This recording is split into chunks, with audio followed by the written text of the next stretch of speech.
Estoy un poco cansado ahora después de 3 días, pero Dios no se cansa y Él es fiel. Vamos a empezar a leer, estudiar en el libro de San Lucas, capítulo 11.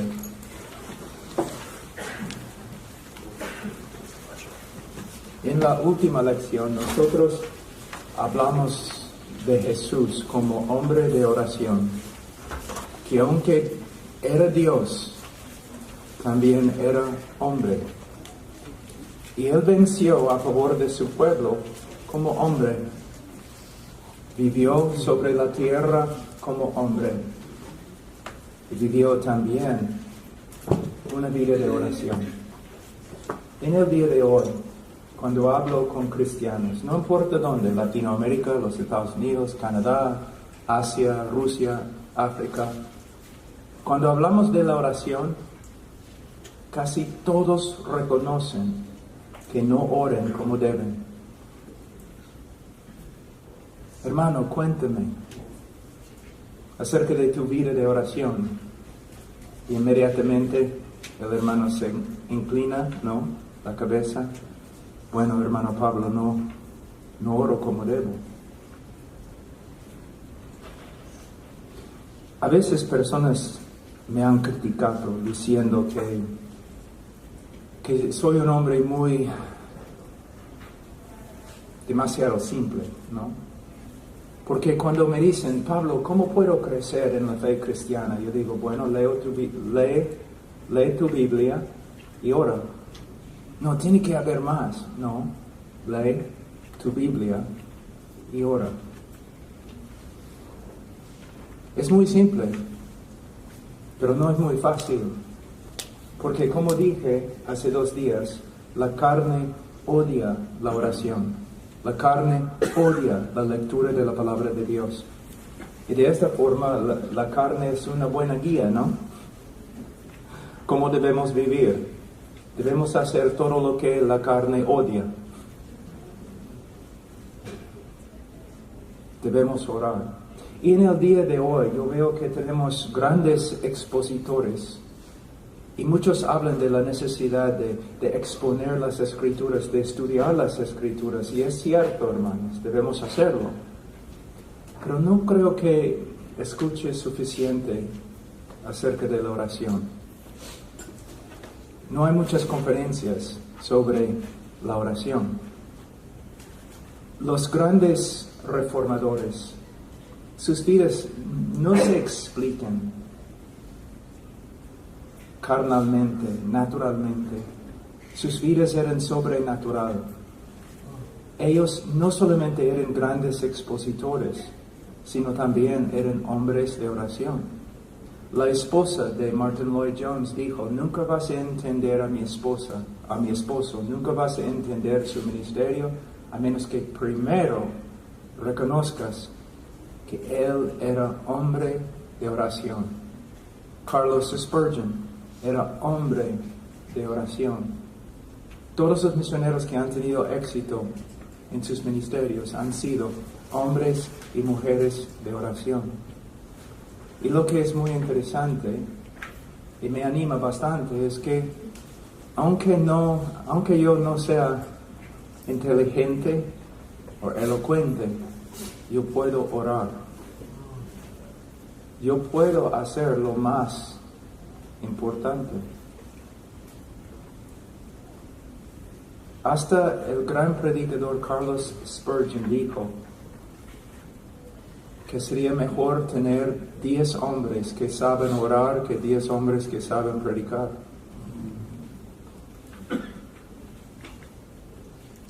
Leonard Ravenhill, no sé si ustedes han escuchado su nombre, pero era un predicador inglés.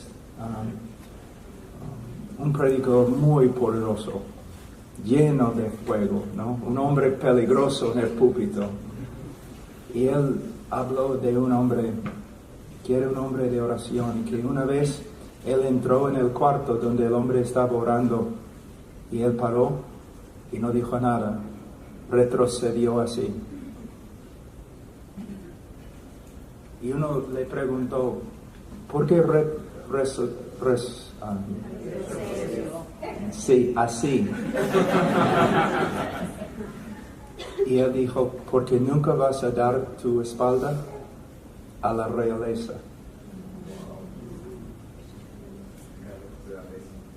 ¿No? Hermanos, yo nunca he sido un hombre, no, a veces yo predico con estos hombres afuera, ¿no? Y no puedo creerlo. No soy un hombre, no soy un gran académico. No soy definitivamente el más inteligente. No soy elocuente. De verdad, cuando estudio mis talentos naturales, no encuentro talentos naturales.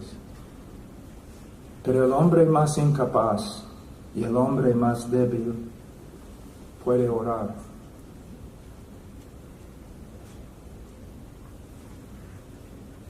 Puede orar. Y por medio de la oración, el Señor puede usar el hombre más pequeño, más incapaz, para hacer cosas grandes.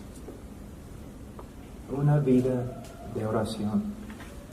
Un hombre que sabe que no es muy inteligente y que no es muy poderoso, él se aferra a la palabra de Dios, que es la inteligencia de Dios. Se aferra a la oración, donde Dios puede hacer que aún el más débil sea fuerte. Nuestro problema no es que seamos demasiado débiles, sino es que no reconozcamos cuán débiles que somos. Porque aún los hombres muy dotados con dones naturales no pueden avanzar el reino de Dios, porque no es por la carne, es por el Espíritu. Y es lo que necesitamos, más dependencia de la palabra de Dios y del Espíritu Santo. Y podemos ver esto en la vida de nuestro Señor Jesucristo. Fíjense, se acercan al Señor y le piden, Señor, enséñanos a orar. ¿No es interesante? Jesús levantó los muertos. Jesús echó a los demonios. Jesús caminó sobre el agua. Pero los discípulos nunca se acercaron a Él pidiendo, Señor, enséñanos cómo levantar a los muertos. Señor, enséñanos cómo no caminar sobre el agua. Entonces, yo creo que la cosa más, ¿cómo puedo decir? La cosa más excepcional de nuestro Señor Jesucristo, más que su poder de levantar los muertos, la cosa más excepcional en la vida de nuestro Señor Jesucristo era su vida de oración. Que cuando los discípulos miraban a Jesús orando, ellos pensaban, nunca en mi vida he escuchado a un hombre orar así. Les voy a decir algo, yo no puedo tolerarlo. Cuando yo veo lo que voy a describir, yo puedo ver inmediatamente que el hombre, aunque sea gran predicador, no conoce bien a Dios, ¿no? Cuando un hombre entra en el púlpito, dice, hermanos, bienvenidos a la iglesia, hoy día vamos a divertirnos en el Señor, vamos a adorar, vamos a escuchar una prédica y ahora vamos a orar, Señor Dios. ¿Qué? ¿Tú vas a acercarte al trono de Dios así? Tú no conoces a Dios. No conoces, lo siento. Tú no sabes lo que estás haciendo. Está bien estar muy feliz en el púlpito. Hermanos, bienvenidos. Hoy día vamos a gozarnos en el Señor. Ahora vamos a orar.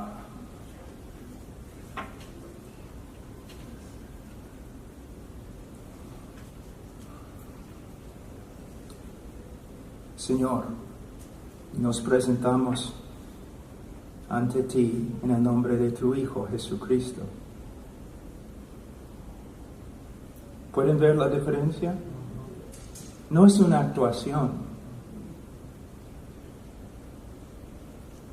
Si conoces a Dios como se revela en las Escrituras, no vas a entrar como un tonto en su presencia, como si estuvieras hablando conmigo o con otro hombre. ¿Me entienden? No hay mucho temor de Dios porque la gente no conoce a Dios.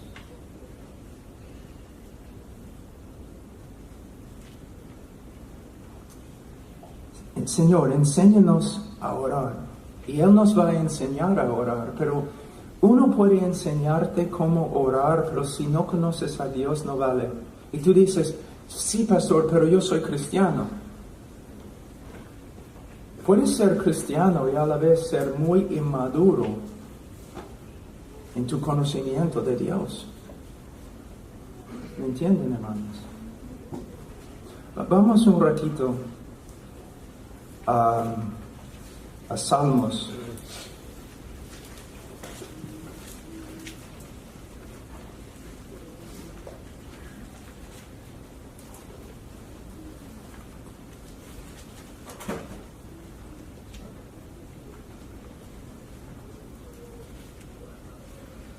Capítulo 50, versículo 16.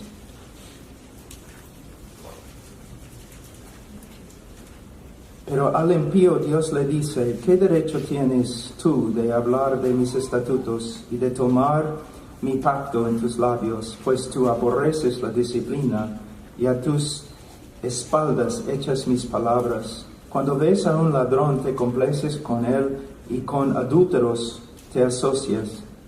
Das rienda suelta a tu boca para el mal y tu lengua trama engaño. Te sientes y hablas contra tu hermano, al hijo de tu propia madre calumnias. Versículo 21. Estas cosas has hecho y yo he guardado silencio. ¿Pensaste que yo era tal como tú? La última frase.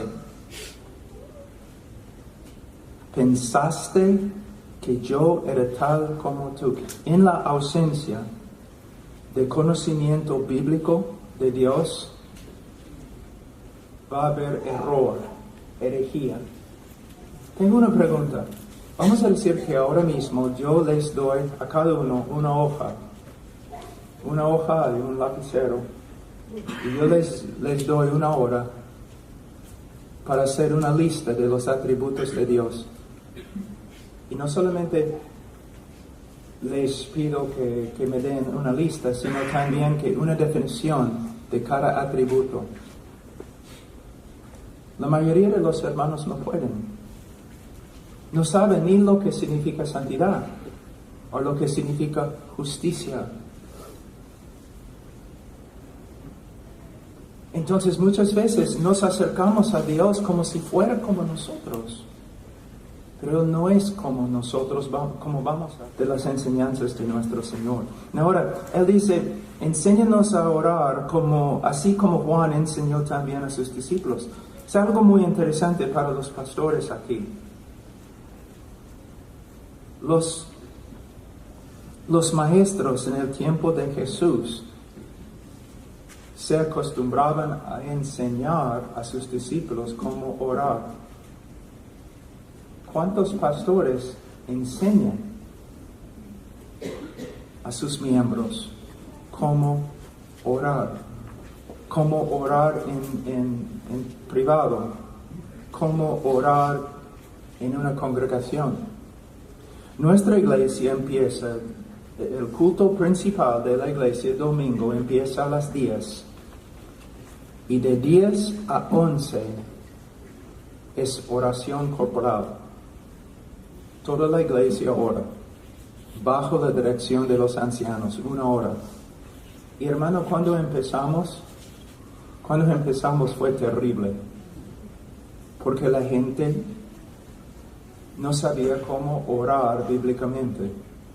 Pero después de varios años, los ancianos enseñando al pueblo cómo orar, ahora a veces personas visitan la iglesia y dicen, wow, el sermón, ¿no?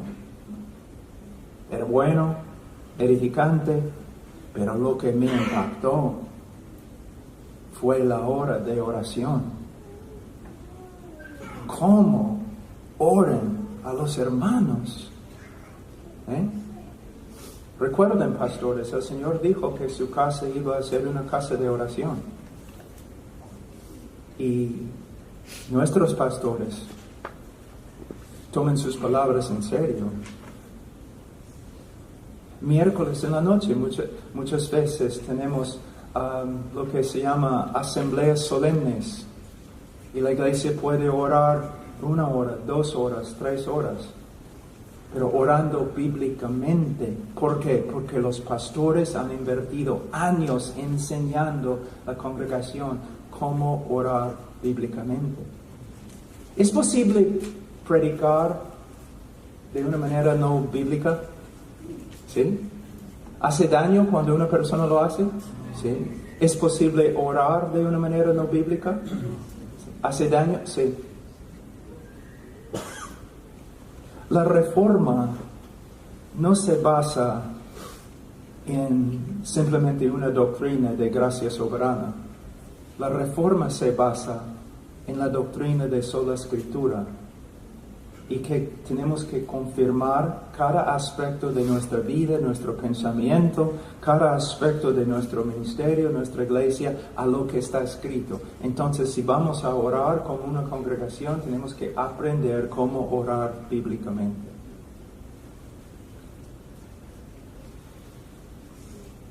Ahora, cuando piden al Señor, enséñanos a orar, Él responde con lo que se llama en el día de hoy Padre Nuestro, especialmente en la Iglesia Católica. Es mejor referirnos a esta oración como la oración modelo. Aquí, mira lo que está pasando. De nuevo, discúlpenme mi español, estoy muy cansado. Pero ojalá que voy a poder comunicar lo que quiero decir. Hay solo una vez en las Escrituras, en toda la Escritura, cuando una persona pide a Dios cómo debo orar, solamente una vez. Y la respuesta, Padre Nuestro. Pero mayormente gente no ora así.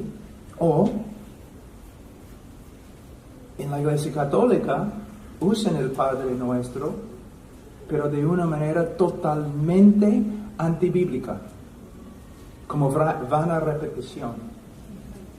Cristo no está diciendo que debemos simplemente repetir cada palabra, sino debemos usar Padre Nuestro como un bosquejo de cómo orar. Ahora tenemos Padre Nuestro aquí en capítulo 11, pero vamos a Mateo, donde vemos la versión más completa. En Mateo capítulo 6, versículo 9. Vosotros pues orad de esta manera: Padre nuestro que estás en los cielos. Aquí tenemos lo que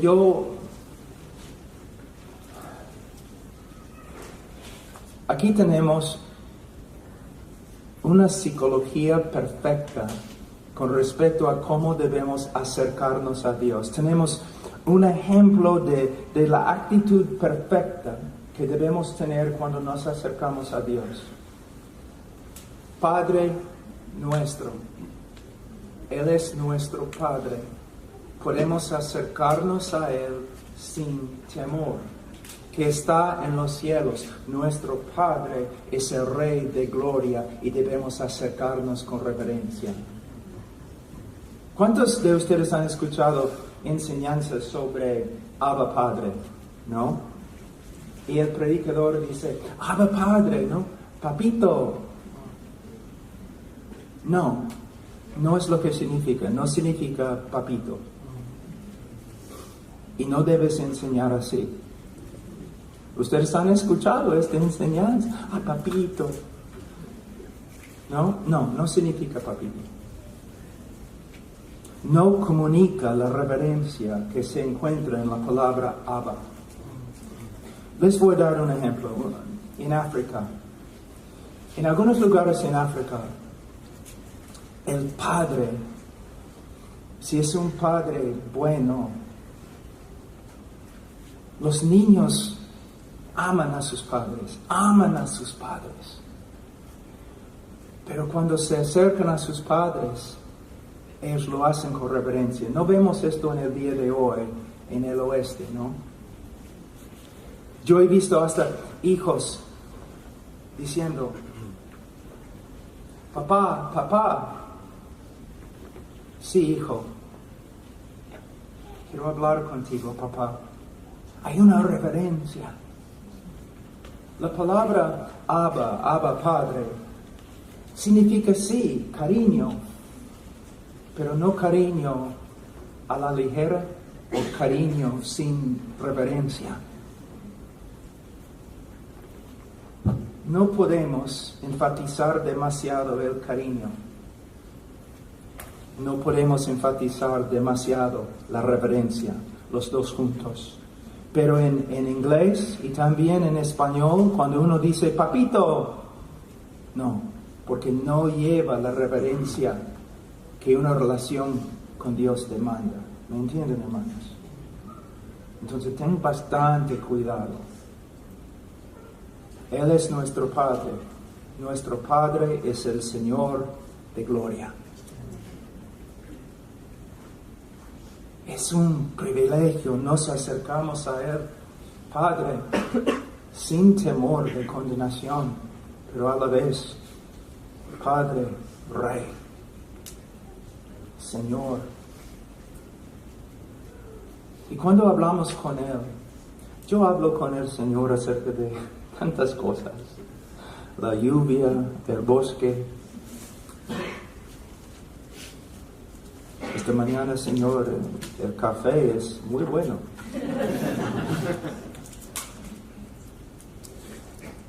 Pero nunca voy a dejar a un lado la reverencia, el privilegio. Yo debo estar en el infierno, condenado eternamente. Un gusano, nada más. Pero me ha rescatado. Me llama hijo, porque soy. Tengo derecho de entrar en su presencia, pero es un privilegio. Un hombre que estudia la Biblia de Génesis a Apocalipsis, o una mujer que estudia la Biblia de Génesis a Apocalipsis, una persona que satura su vida en la palabra de Dios, él va a tener una actitud correcta. Una actitud correcta. Todo depende de nuestra relación con la palabra de Dios. Ahora, Padre nuestro que está en los cielos, santificado sea tu nombre, venga tu reino, hágase tu voluntad, así en la tierra como en el cielo. Lo que tenemos aquí es como un diamante y 3 facetas. Son 3 peticiones, pero de verdad son una sola petición. Entonces vamos a ver, primeramente, santificado sea tu nombre. ¿Qué significa que Dios es santo? A veces pregunto a los alumnos, ¿no? Los estudiantes, ¿qué significa que Dios es santo? Y ellos siempre dicen lo mismo, que Dios es sin pecado. Bueno, ¿qué significa que Dios es justo? Dios es sin pecado. Entonces, ¿no hay diferencia entre justo y santo? Mira, la palabra santo, su significado principal no es Dios, no significa que Dios es sin pecado.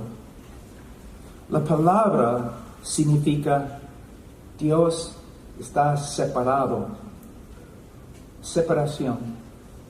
Es muy importante. Dios no es como nosotros, solamente más grande. Dios no es como nosotros. Dios no se encuentra en la misma categoría con nosotros. Dios pertenece a una categoría encima de todas las demás categorías. Por eso, si escuchamos algo que era una frase muy popular en Inglaterra, ¿no? Antes, Dios y Rey, ¿no? Hablando de Dios y el Rey de Inglaterra. No, es blasfemia. Nunca vamos a decir Dios y otra persona, a menos que digamos Dios el Padre y Dios el Hijo y Dios el Espíritu Santo. No es Dios y Rey terrenal o Dios y patria. No, porque Dios pertenece a otra categoría. Y no hay nadie más en la misma categoría. Entonces, cuando decimos Dios es santo, estamos diciendo que Él tiene una categoría y un valor infinitamente encima de todo lo demás. Y secundariamente, por supuesto, sin pecado. Pero sin pecado simplemente porque Él está separado. Porque el significado principal, Dios está separado de todo. No es común. No es como otro. No debe haber en nuestro corazón lealtades, no lealtades que están compitiendo el uno contra el otro. Toda nuestra lealtad debe pertenecer a Dios y solo a Dios. Él es nuestro principal amor. Él tiene el primer lugar en todo. Entonces, cuando nosotros oramos, santificado sea tu nombre, en la Biblia, el nombre de Dios se refiere a Dios mismo, todos sus atributos, a todas sus excelencias. Entonces, cuando estamos diciendo, santificado sea tu nombre, que en el corazón de cada hombre, Dios se encuentre en una categoría separada y encima de todo lo demás. En el día de hoy, la mayoría de los hombres, aun los hombres que dicen que creen que Dios existe, ellos viven como ateos, ¿no? Dios no tiene primer lugar en su corazón, primer lugar en su mente, primer lugar en su tarea, su trabajo. Entonces, cuando la petición principal que siempre debemos orar encima de todas las demás peticiones es: santificado sea tu nombre. Pero mayormente la gente no ora así, ¿no es cierto? Algunos de ustedes probablemente van a decir: nunca he orado así. Aquí podemos ver la pasión del corazón de Cristo. Lo más importante en el corazón de Cristo: Señor, si solo puedo tener una petición, mi petición es que todos estimen tu nombre infinitamente sobre todos los demás nombres. Que en el corazón de cada hombre tú seas principal, supremo, encima. Una iglesia ahora, ¿no? Van a tener un tiempo de oración congregacional. ¿Qué pasa? ¿Alguien tiene una petición? Sí, pueden orar por mi tío porque su rodilla le duele. Pueden orar por mi vaca porque no da leche. En este momento mi rodilla me duele. Por favor, oren por mí. Pero hermanos, mira cómo es la oración congregacional en el día de hoy. Estamos orando por rodillas y ni mencionamos que tu nombre sea santificado. En esta iglesia no nos importa lo que tenemos que sufrir, no nos importa lo que nos pase. Nuestro deseo más grande es que tu nombre sea santificado, que tú seas alabado por toda la tierra. Y no puedo dormir porque tu nombre no recibe la honra que debe recibir. wow, ¿cómo necesitamos cambiar? No es cierto. Santificado sea tu nombre, venga tu reino.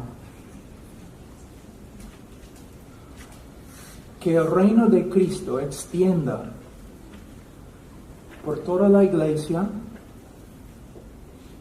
por toda la patria, por todos los negocios, por todo el gobierno, por toda la economía.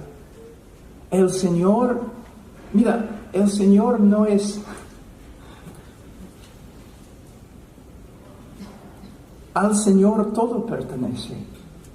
Abraham Kuyper, el gran teólogo Abraham Kuyper dijo, cuando Cristo regresa, ¿sabe lo que va a hacer? Él va a extender su mano sobre la tierra y va a decir, mío, mío, mío, mío, mío. Y lo que estamos pidiendo aquí es que todo el mundo y todas las cosas que hay en el mundo y que todas las instituciones en el mundo, que todo se someta a Cristo. Pero mira, una persona que ora, Señor, santificado sea tu nombre en la tierra, también tiene que decir, Señor, santificado sea tu nombre en mí. Y yo voy a estudiar las Escrituras y yo voy a orar para que mi petición se realice. No solamente estamos orando por la gente por allí, o por el mundo, o por la iglesia, estamos orando por nosotros. Y de hecho, estamos haciendo un compromiso. Que tu nombre sea santificado. Y yo mismo voy a trabajar, voy a luchar para que tu nombre sea santificado en mí. Y quiero ser también un instrumento para que tu nombre sea santificado en el mundo. El trabajo de la iglesia es trabajar para que el nombre de Dios sea alabado en todo el mundo y para que su reino soberano extienda sobre todo. Sobre todo. Eso no significa que a la fuerza, usando fuerza militar, que vamos a tratar de tumbar el gobierno. No es lo que significa. Lo que significa es que nosotros vamos a predicar el Evangelio en el poder del Espíritu Santo para que hombres se conviertan y todo el país cambie. Por medio del Evangelio. Por medio del Evangelio. Hágase tu voluntad. Venga tu reino, hágase tu voluntad.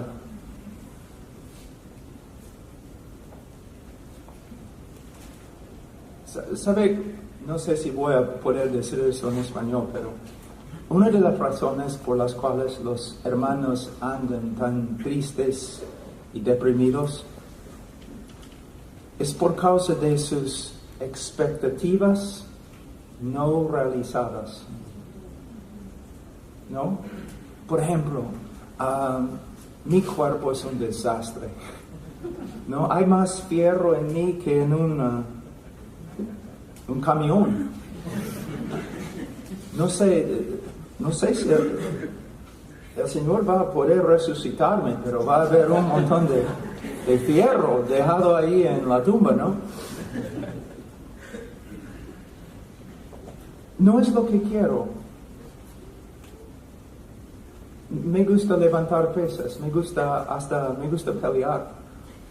No, sí, es algo divertido para mí. Y ahora no puedo, mi cuerpo me duele. Es una expectativa no realizada. Yo no puedo hacer las cosas que antes yo hacía. Entonces voy a andar deprimido. Si es así, Señor, sáname. Pero Señor, si por medio de mi enfermedad tu reino puede extender más y tú puedes recibir más gloria a través de mi vida por medio de este dolor, déjame como soy. Porque la meta aquí no es mi mejor vida ahora. No es la meta. La meta es que tu nombre sea santificado, alabado, adorado. Que tu reino extienda por toda la tierra y que tu nombre sea santificado en mí y que tu reino se extienda en mí. Cambia nuestra manera de orar. Señor, si tu nombre puede ser santificado y tu reino puede extender por medio de bendecir mi negocio para que yo llegue a ser un hombre rico, hazlo, Señor. Pero a la vez, Señor, si por medio de mi pobreza tu nombre sea santificado más y tu reino venga más, entonces déjame como soy. Porque la meta, yo no soy la meta. Mi mejor vida ahora no es la meta. La meta es el reino de Dios. Entonces, mira, la sabiduría de Dios. Después de versículo 10, después de aprender cómo orar de una manera teocéntrica,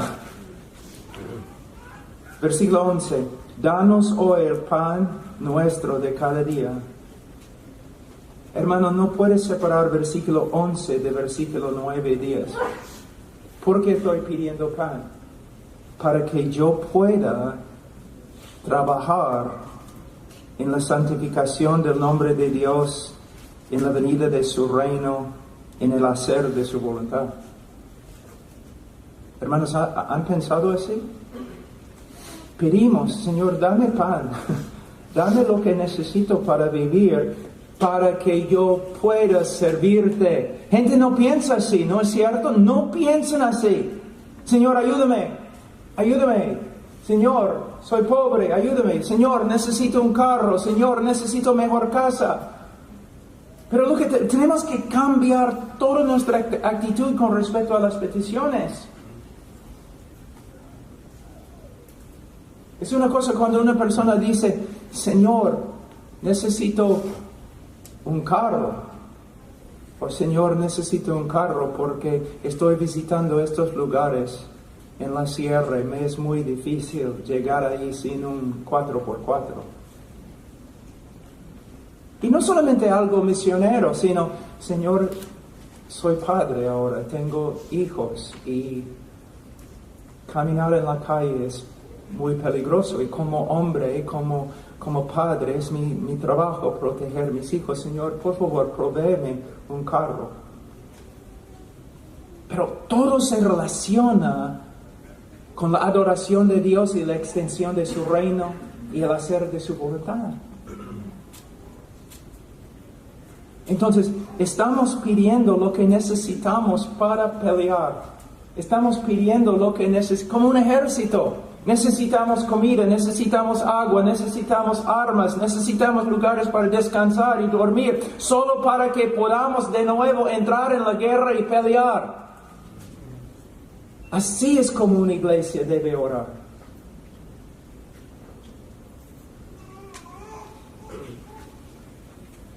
Una historia un poco divertida, no sé.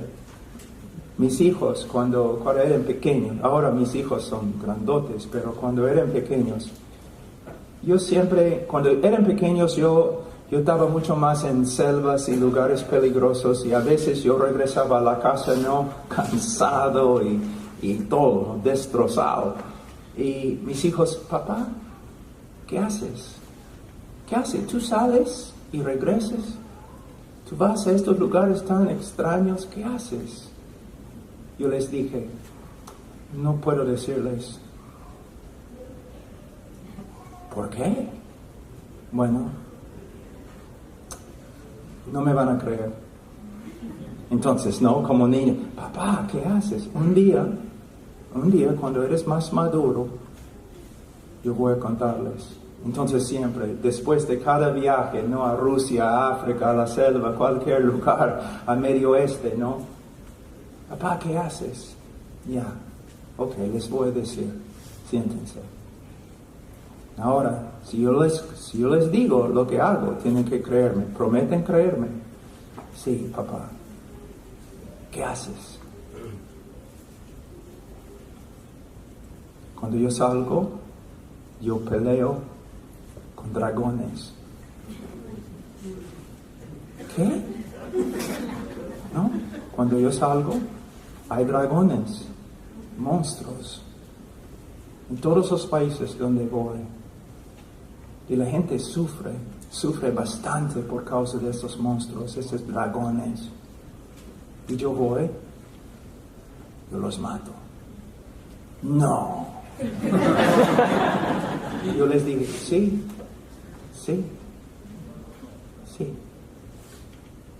Hermanos, en Perú decimos a veces, yo escuché, ¿no?, de los drogadictos, no sé si todos los peruanos dicen eso, pero dicen, tú vives porque el aire es gratis.